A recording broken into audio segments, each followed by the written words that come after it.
Alexis KAMINSKY, and my art practice is sculpting mostly. And tell me how long you have lived in Albuquerque, what brought you here, how it plays into your experience as an artist living and working here. So I grew up in Albuquerque, and I left here to go to college in the mid 80s, and was gone for about 17 years traveling around, and I was home, or I guess up in Taos one summer, and watching the storms roll across things, and I went, oh gosh, I think I need to come home. And so I did. And so I came back here in 2000, I think, 2001, and have been working at the university and applying my trade, which is educational research. And about 7 years ago, I've always made art, but I said, I wonder what would happen if I had a regular art practice. So I committed to it, and I've been doing that ever since. And it's just so nice to be in New Mexico. I love it here. So how do you feel that what do you like celebrate and what do you love most in your art practice, and what are the challenges with it in normal times? Like just in normal times, the challenge is, like for most people, having time to do it. Because I do other work to make a living, it's always a tension to get into the studio. And so I try to get into the studio probably 10 hours a week. But with things slowing down, I am out in the studio a lot right now. I'm probably out there 40 hours a week, which has been so fabulous. I finally had time to go back to a piece that I was working on a month before the COVID stuff happened, and I hadn't had time to work on it. And so now I've gone back to it, and it's interesting to see how the piece has changed since the pandemic. And it was already a little precarious set. I usually have very geometric work that fits together very neatly. And the piece that I had been making was a little more precarious. Things were on the edge a little bit more. And when I went back to it, the precariousness has increased a tenfold, and so it really does look like things are falling off, and I'm using darker colors than I have been in a while. Really kind of variations on blacks and blue blacks and that kind of thing. Just because I wasn't feeling very bright and shiny.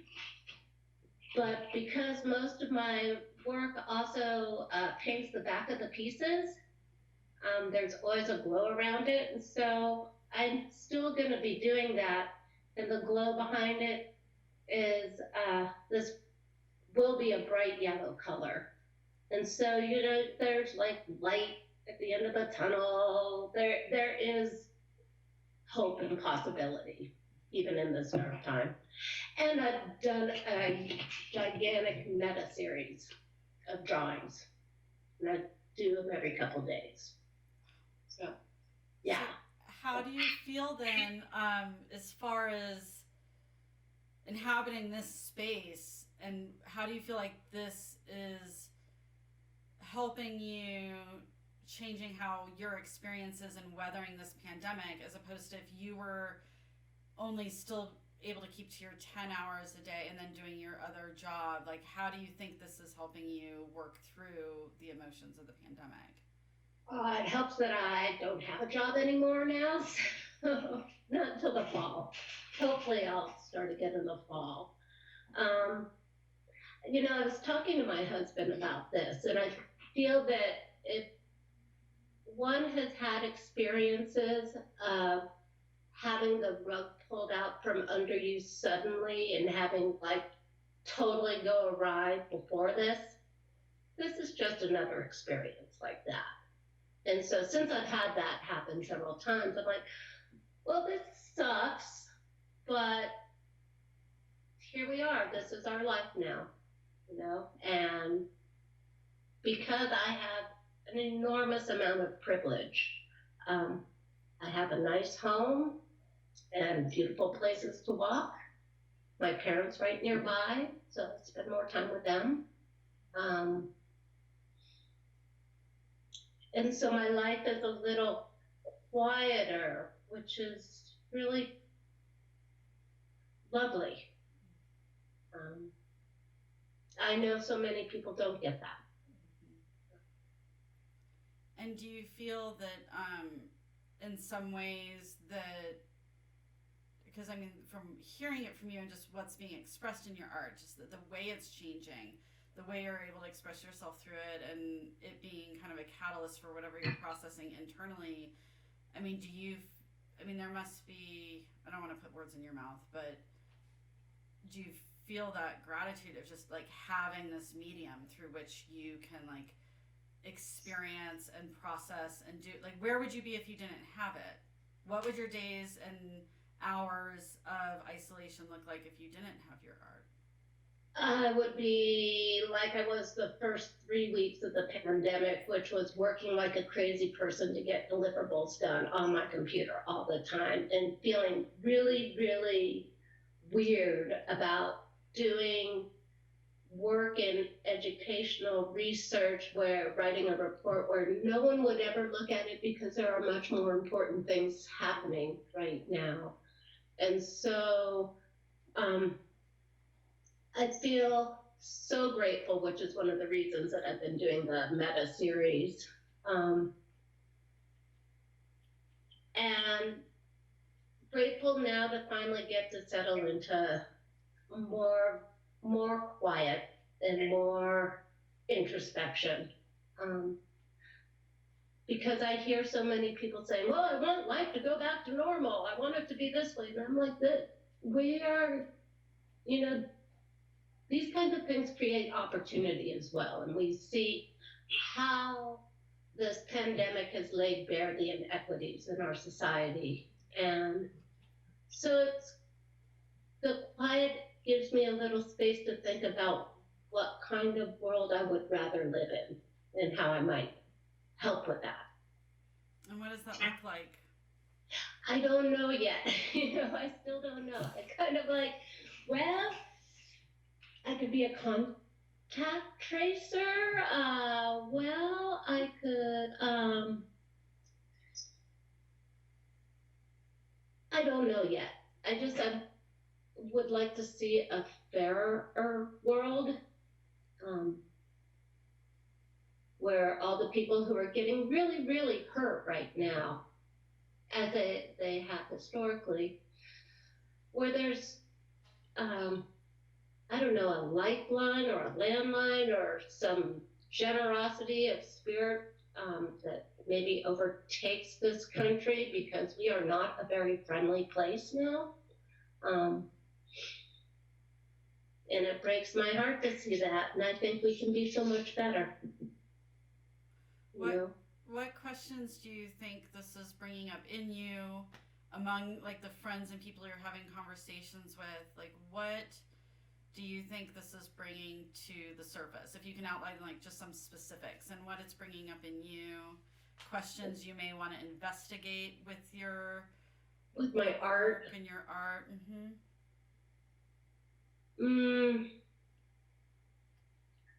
Questions. Let me see if I can think of something specific.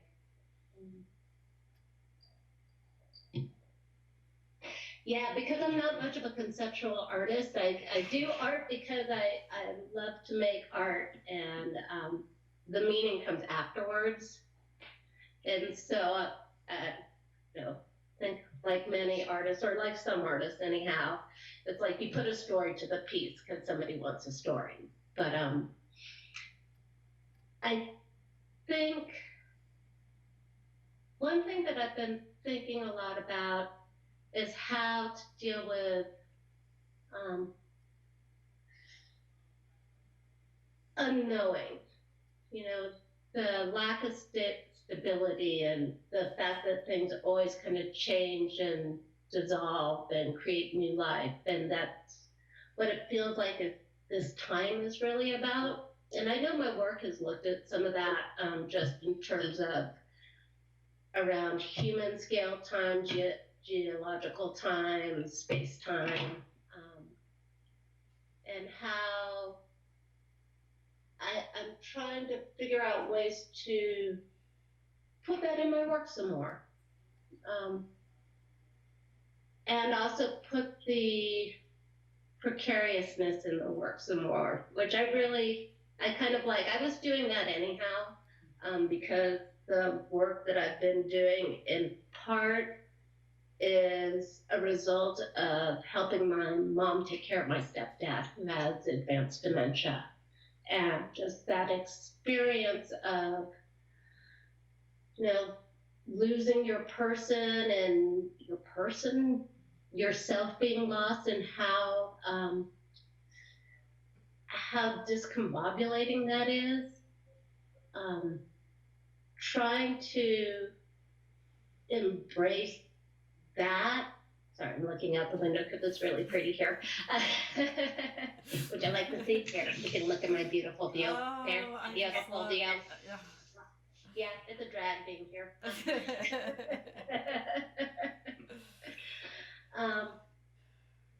Yeah, just really trying to embrace the vulnerability and smallness of human beings, and really seeing that we are just a part of this world, and and a part of each other. We have to support each other, and so my assemblages totally makes sense because there are always relationships between the little pieces. So yes, oh, completely. yeah. I mean, completely.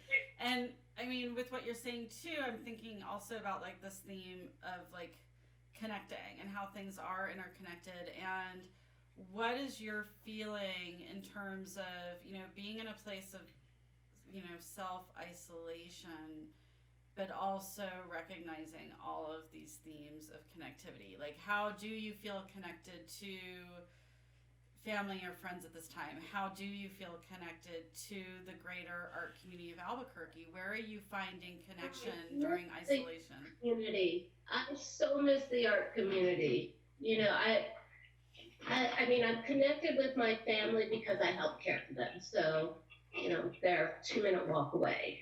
I spend a lot of time with them. But what I've noticed is I'm really missing that kind of broader community that I have that's, made from just being in the same place with the same people over time. And I'm like, I'm really missing that. And it's great to see everyone's posts and the work that they're doing and how they're keeping busy. But boy, I really miss giving people hugs. I really just, and going to people's openings and showing support for my friends, I just miss that terribly. And knowing how devastated financially everybody is from this, I'm wondering how we will emerge from this as an art community. I know we will, because we have a great art community in New Mexico and in Albuquerque especially. Right. Well, and I was going to ask, like, is there anything that you've engaged in or that you've seen or been exposed to that you feel is allowing you to tap in any way and connect with other artists? Is there? I haven't been reaching out that much, in all honesty, and it's not like I usually do anyhow. But I'm a pretty regular openings person. That's how I tend to show my support. And right now, I'm really just hanging tight in the social distancing and spending a lot of time with my parents. Um, and because their support has diminished because the social distancing, they need me more. So it's kind of weird to talk about, interconnections with everyone and feel like my world has just gotten very small, because it is just me and mine, which feels weird. Um, you know, To what you were speaking about earlier, having weathered other crises, or when, as you said, the rug gets pulled out from under you, it's one of these things, especially with what your parents are working through. Like, life is continuing in its own, it has its own continuum regardless. Totally. And so, I mean, maybe that's even part of what comes into focus during this pandemic. I mean, do you feel that you're seeing that as well, or can you speak to that? Well, that's exactly it, especially now as it's gone on and on and on. And I remember the first time the rug was pulled out from under me, I had a massive stroke when I was young, and I was at the hospital, and I'm talking to the nurse, and I'm waiting for family to come, and I'm looking at her going, I just want to get back to my life. And I keep hearing her voice now saying, honey, this is your life. And just remembering that this is our life now. And, things don't just stop. We need to keep taking care of each other, doing good work in the world, making art, participating, vote by mail. So how do you see, in terms of, because that's going to require an adaptability, and being able to be just like malleable and to take things in stride. So how do you see your capacity for that? How do you see that just in terms of the conversations with others that you may have had? Like, how do we work through that? I find, I don't know what your experience has been, but I find people are really on a continuum in terms of how they're dealing with this. And maybe it's multiple continua. But some people who are just like, push through. This isn't happening. I'm doing exactly what I've always done. And then a swath of people who are embracing more quietness, and the slowness. And because I haven't been out very much, my exposure to others is pretty small. I've been keeping in good touch with friends, but like I said, life keeps happening. A good friend's wife died of something totally unrelated to COVID last week. My friends had to put their dog down yesterday. It's like, we still continue, and we still reach out to give love to each other. So, yeah, we don't just hide up in a little hole, I guess.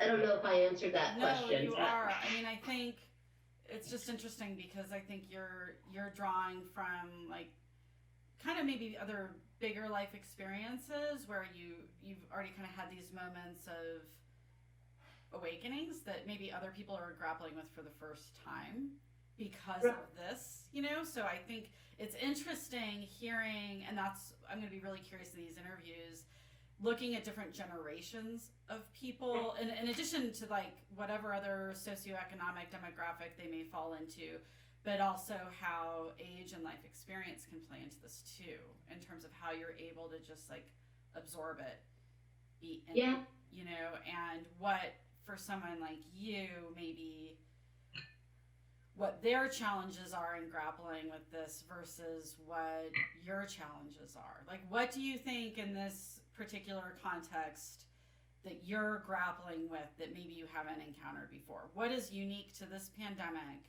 and to COVID that's really presenting you with something new that you haven't experienced before? Is there? Um, I think it's just the scale of it is so tremendous. It's one thing when it's something happens in your personal life and you're the one who's unmoored.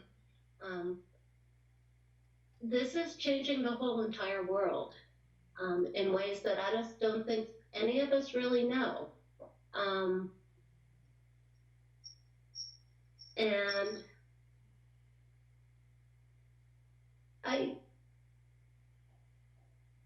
I'm trying to think if I feel, I mean, there's hassles right now, but and before I was more fearful, not as fearful now. I was really fearful because I have bad lungs.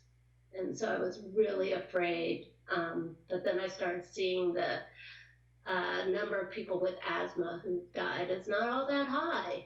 And so I'm less afraid now. That was my main thing. It was really weird. Like, I'm afraid. I'm struggling with what feels like, I think, with a lot of people's fear. You know, a lot of people I think are really afraid. Um, and I have my moments where I have little meltdowns. So, Well, I was going to ask about that too. Like, what feels personal to your own experience? And I think being asthmatic or these whole things that you're referring to is your personal experience. But then, what are you feeling that probably is more of the universal experience? Can you talk to me a bit about that? And as a human, and then specifically as an artist. right. Well, as a human, I mean, I know that nature does not have intention. I get that. But there's just a piece of me that is just like, it was the best joke I had seen in quite a while, which was somebody talking to some god and saying, and the God, they're having a conversation. The God says, "So I hear you're having trouble dropping your carbon emissions and stuff, and people just aren't paying attention." And the person said, "Yeah," and she says, "Well, hold my beer." So it was just like, yeah. So there's a piece of me that just feels like this is divine retribution for us being taking up way too much space as human beings. You know, we're all part of nature, and this is just kind of back to your place. And